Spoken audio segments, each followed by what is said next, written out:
Hi there, and welcome to the Kingdom Sexuality podcast. We're Paris and Alana, friends who have a heart for intimacy and long to uncover God's truth and design for sexual freedom within marriage. Welcome here. Did you hear that? Yeah. I've never heard that before. No. That was weird. Okay, recording in progress, people. Let's go. Okay.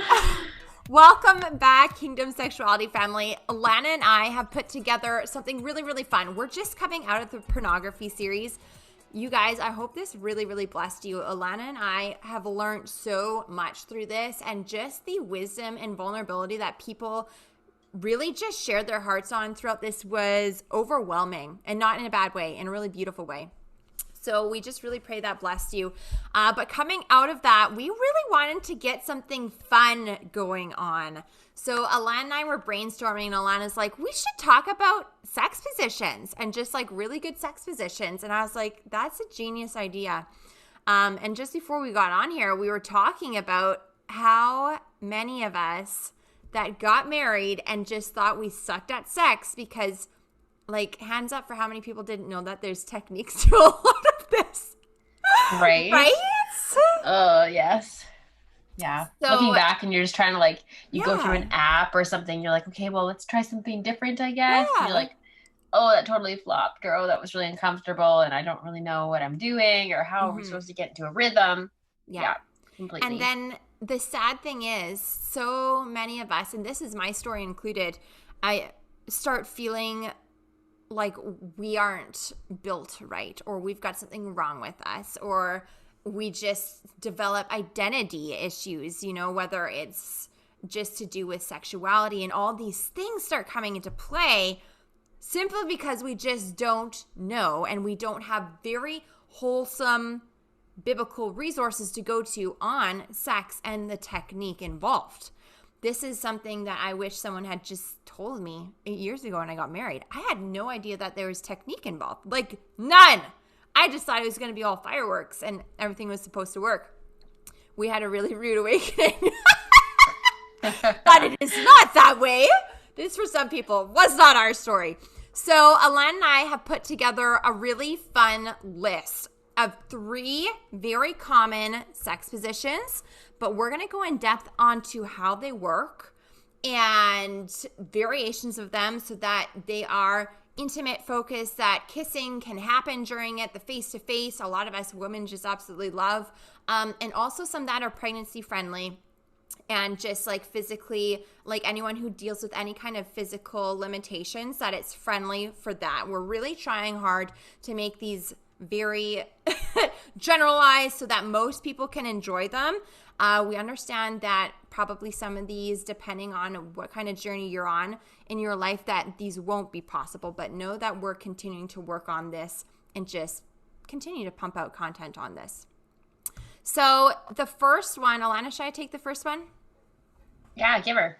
Okay, the first one is our missionary position. I feel like this is probably the first position most people actually have sex in on their wedding night. We kind of did a little bit of talking to friends and stuff on this, and most people do this.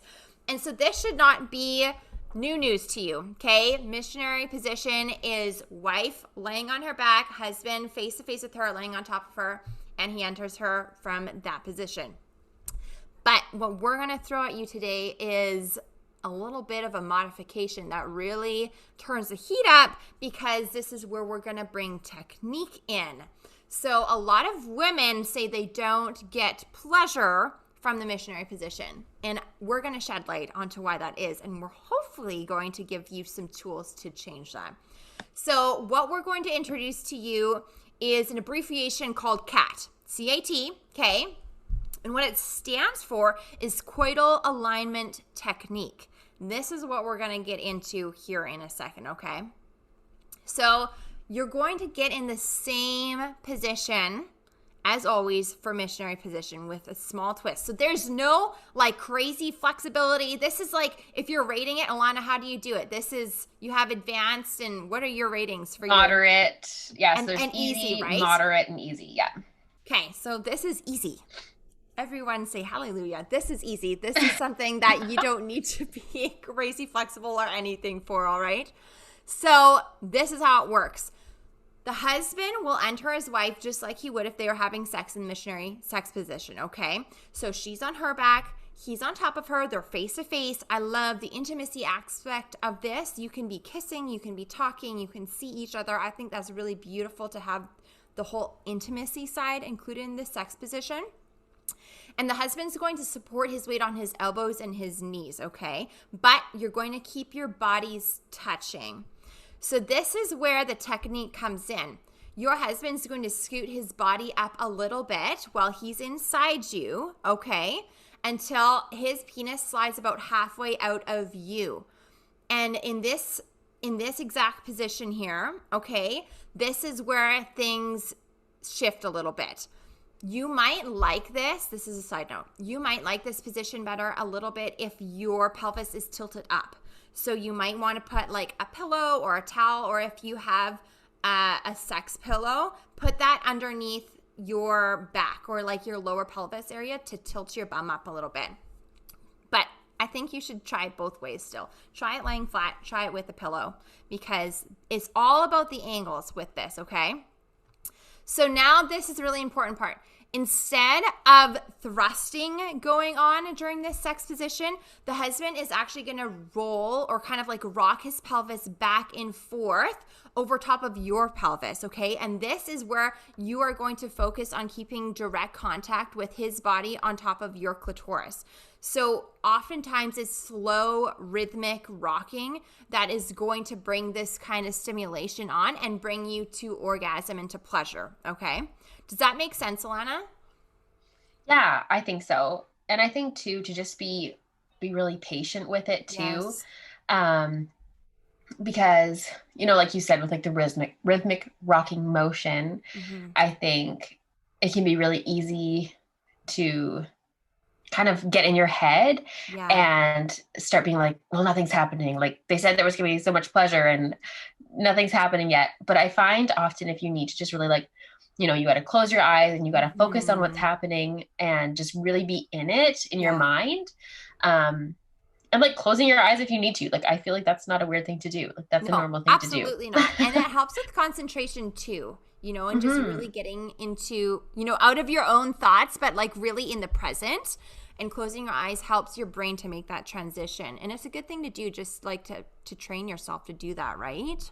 Totally. Or like even like move a mirror so you can kind of see from the side to see how things are working, because that can often be a really nice way to help your mind stay in it. If you like can look over and you're like, okay, yeah, no, this is good. Like, this is great. Yes. That's a good tip. Another thing that might help. And then if you just stay in it and stick with it. And something I would encourage the woman to do as well is to try and keep her, I know you said like to put a pillow, but to try and intentionally keep your pelvis close. So it's like that rubbing as well. Yes. That's also what will help get the... Absolutely. And on that note, use lube so nothing gets rubbed the wrong way. Using lube is going to actually heighten stimulation. And you guys, we have teamed up with Coco New, and we will put that link up in our stories here, as well as they'll be in the show notes. But you can get a discount from them, and they're an all natural and organic lube, and we just highly recommend them. So use your lube for this as well, because when you have that friction going on or you're working, like Alana made some really good points there, you're working really intentionally to get that pleasure building, and it might take a while. You're not going to want to do that without the help of lube. So that is definitely a little pro tip, right? Yeah. Yeah. There's definitely no shame in using lube at all. No, absolutely not. And, you know, and this is something else I want to mention too. While some positions you probably don't need to use lube for because you're just thrusting, your husband's just thrusting, you're probably not going to get clitoral stimulation from those kind of positions. And it's fine. Like, you've got enough lube to suffice for all of that. But when you're really focusing hard on like these coital alignment techniques, you want to have lube everywhere. So know that. That is very, very, very normal and very, very, very smart to just lube up before you guys go to town learning these new positions when you're really focusing on these kind of techniques. Yeah, no, absolutely. All right, should we just jump into the second one here? Yeah, take it on. All righty. So the second position we're chatting about today, and I hope this is helpful for you guys, so we're just going to keep rolling with it, is the cowgirl position. So we've talked about this one before, I feel like, in past episodes. We have. Maybe. I'm sure we have. Yeah. So, and there can be, multiple variations of this position. But the beauty of doing it the certain way is that there's often like the face-to-face intimacy. So this is a clitoral technique focused position. So think of it as grinding with your husband inside of you instead of thrusting. Yes. So like before, thinking of like the rhythmic rocking. So think of it as like the rubbing, the grinding kind of thing, to try and get that clitoral stimulation to have an orgasm that way, if that's what you are hoping for, can do. Yes. So you can either sit up face to face with this position with your legs straight, like, around your husband or to the side of you. You could also have your husband on his back and straddle him, like his waist, and then, lower yourself onto him or do that grinding motion from there. Yes. And, or there's even the reverse cowgirl, in which case. And you're facing the opposite way. Yeah, you're not even facing your husband. So, but yeah, one of the nice things about this position, like Paris, you were mentioning earlier, is pregnancy friendly. Yes. So as someone who is pregnant right now, I can attest to that. Like that it's, there's different variations and different ways to have your body. Yes. But, gives you lots of opportunity to leave room for a belly if that's what you need. So, which is really nice. And then another one too, like having this cowgirl position is that, just having the woman on top to be able to set the speed, set the depth, like there's a lot of things that the woman is then in charge of focusing on, which is kind of nice. And often once you're trying to get in the rhythm to get you to where you need to be for an orgasm, like your husband will be getting to where he needs to be as well. Like you just kind of start building up together. So this one's really a really great position. And another thing I want to make a note on with this one is I think it's a really beautiful position to use for just learning each other's bodies.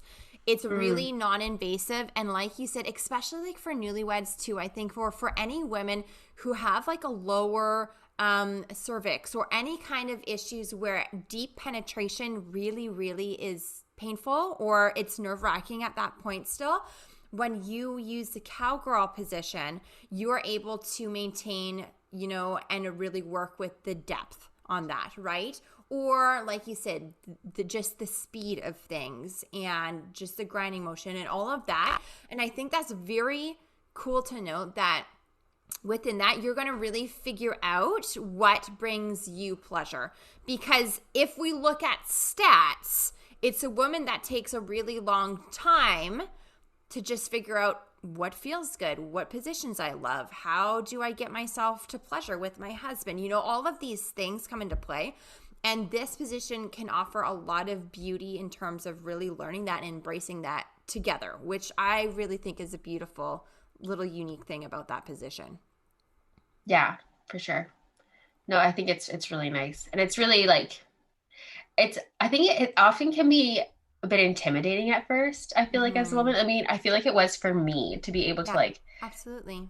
You're like, okay, well now I'm in charge. Like, what am I going to do? Right? Yeah. Like you kind of have to, when he's on the bottom, it's like, okay, well, you need to own it. I'm going to do the work. Exactly. Yeah. So, and I think there's also a lot of empowerment in that as well. Absolutely. Like once you figure that out and know how to do that and feel confident in it, like, and that's a beautiful thing. Like, because you're really embracing your sexuality that, may I add, God gave to you.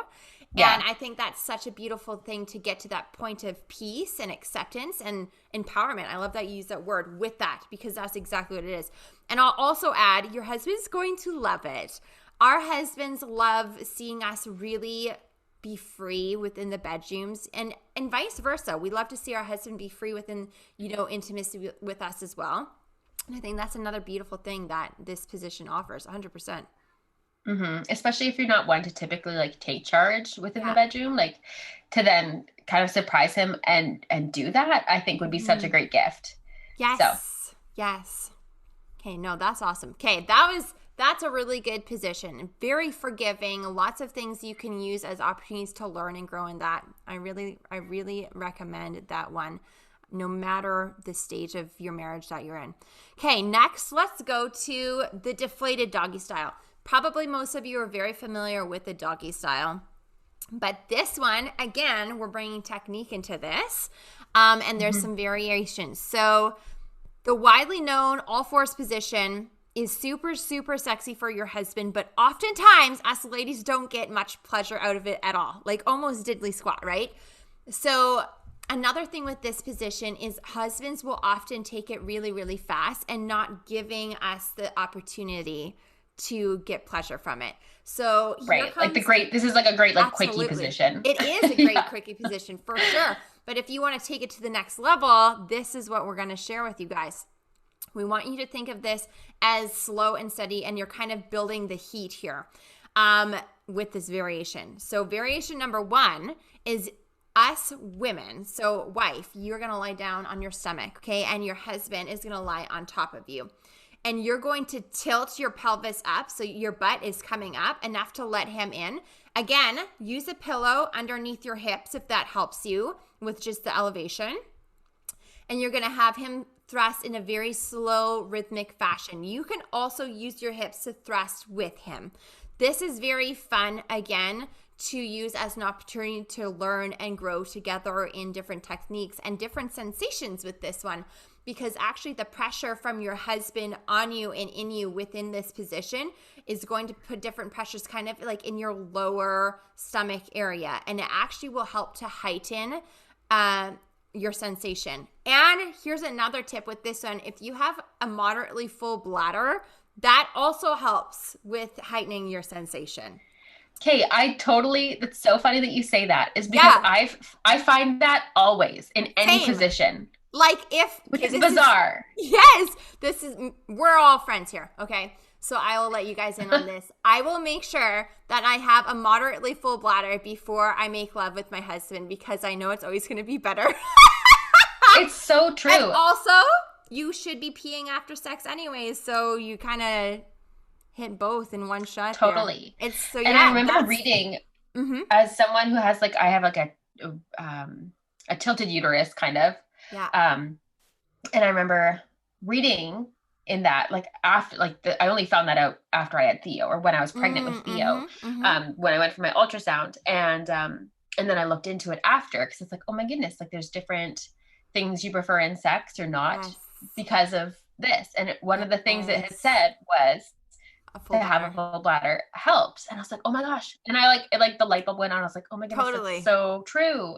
But often you're like, okay, I'll quickly pee or whatever before you do anything. And then you're like, oh, that's why. Then I was less into it or whatever. Yeah, so I know. I love that you mentioned that. Yes. And because sensations definitely come into play majorly with this. Well, I mean, with all sex positions, but this is a big one for different sensations. So full bladder for this one is a really good idea. Just don't let your husband fall suddenly on your back, because that would be awful.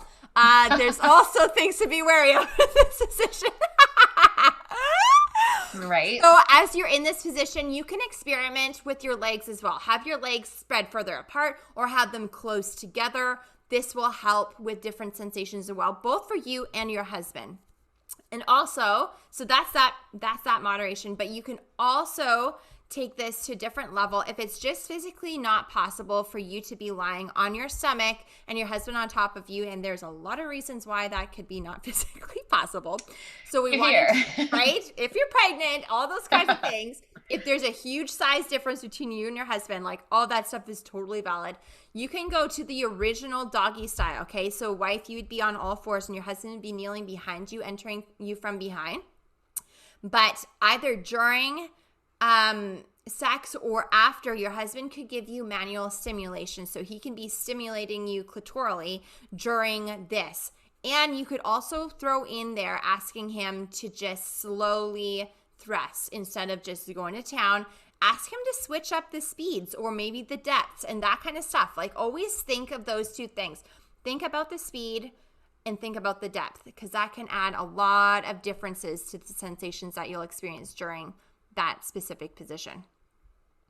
Yeah. And I think it's really great that we're just like laying it all out there and just, just chatting through them, because I feel like there's so many things that, you know, maybe couples just kind of forget about, where it's like, oh yeah, totally. I could open my legs more or close my legs more, or, you know, oh yeah, I could be touching myself and that's okay. Like that's, you know, while he's, you know, behind me, or he could be doing that. I could show him how. I could guide his hand. I could, you know, learn myself, if that's something that you haven't done yet either. So I think just even being able to talk about this in this platform is so great. Like, to just bring a lot of light where people are like, oh, I didn't know that. Or yeah, I can relate to the full bladder thing too, whatever. Like, yeah, it's definitely different. That you said that. Alana, I'm going to take you back a second, talking about when you mentioned like just touching yourself when you and your husband are making love. You had read me a really good little forum on that. And I think that we should share that with our followers, because this is actually, to be very honest with you guys, this is a question that comes up very frequently in our inbox. And it's, is it okay for me as a wife to stimulate myself during sex with my husband, or help guide him? And we kind of do it together.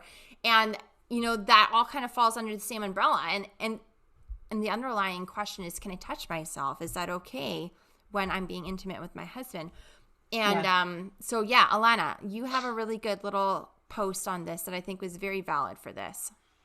Yeah. So when we were just looking for different positions on the Christian friendly sex positions website, which is where like all the positions I post on Hump Day are from. Yeah. They have a nice little article on increasing clitoral stimulation during sex. And in there, they say that there's several positions out there, obviously, right, that don't provide clitoral stimulation directly, but there's access for the wife or husband to manually stimulate the clitoris with their fingers during sex. Yes. And it says, for the apprehensive wife, if the thought of touching yourself, especially in the presence of your husband, sends embarrassment and shame surging through your body, consider this. God created you with a clitoris, and its only purpose is to give you the back-arching, scream-generating pleasure. So if he only intended you to receive clitoral stimulation from your husband's penis during sex, don't you think he maybe would have placed it inside of your vagina? So, you know, it's out there, right? You know, so take charge, reach down, like take charge of your pleasure. So, and also it gives some tips for the husband, you know, just saying how sensitive it is. So make sure, you know, your wife maybe shows you what to do. And it talks about, you know, using lube and using a softer rub instead of, you know, firmly rubbing or aggressively trying to move, like, you know, but just really thinking about slow, sensual, thoughtful feelings down there. Absolutely. So, and I think and it says too, like, communication is essential with it too, right? Obviously. Absolutely it is. And another thing to note too is, if you've looked at obviously your own clitoris, or you've looked at the anatomy, there is the actual little fleshy bulb, and it's kind of under a hood, right, in your vulva. But what you don't see is there's actually a little wing off of your clitoris on either side, the left and the right. And so that's why sometimes for some women, touching the clitoris directly is way too sensitive, and actually is painful, and it hurts. And a lot of those women, my heart breaks for, because they instantly, a lot of times, if they don't know that there's other options, they think that something's wrong with their clitoris. And going back to identity and sexual issues, that's a big one that women struggle with. So know that touching the areas around your clitoris is equally as stimulating, because those are all the same nerve endings, and God is so good because he's given us options. That's a big thing to take note of and to really explore with your husband, and just understand that. So I highly encourage you guys to do that. We should do some stories on that, actually, and just some really safe graphics on that kind of stuff. I think that would be very beneficial. Yeah. No, I think it's one of those things too. You just have to, as a woman, kind of take charge and figure out what feels good, and not be afraid to tell your husband, like, oh, like that's actually a bit too much. Yes. Why don't we get some more lube and try going slower? Or absolutely. I need to try this for a second first, to just be really vocal about what you're experiencing, because he has no idea. Absolutely. Yeah. Which leads us to probably our next episode. How would you guys like an episode on communication during sex? Because I think these two kind of go hand in hand. I think you're right. Right? Yeah. But for now, I'm going to leave you guys with a verse in Genesis, and this is just coming to my mind this whole episode. And it's after God created Eve out of Adam for each other. Genesis talks about Adam knowing his wife, and they knew each other. And I think that's a really beautiful place to just end this off of. And taking it personally, that God intended us as husband and wife, within all of our own marriages, to know each other very, very intimately. And that means sexually as well. And so I want to leave you guys off with that as an encouragement as you explore, these different sex positions and these different techniques. Have grace with yourselves and know that this is all good. This is all building into your marriages and into your intimacy. And that's something to embrace and absolutely love and have fun with. Hey friends, thank you so much for hanging out with us as we dive deeper into meaningful, godly intimacy, tackle the hard questions, and embrace truth while we're at it. We're also on Instagram at Kingdom Sexuality. You'll find our Instagram handle below in the show notes, where you'll also see any other resource links we may have mentioned in today's episode.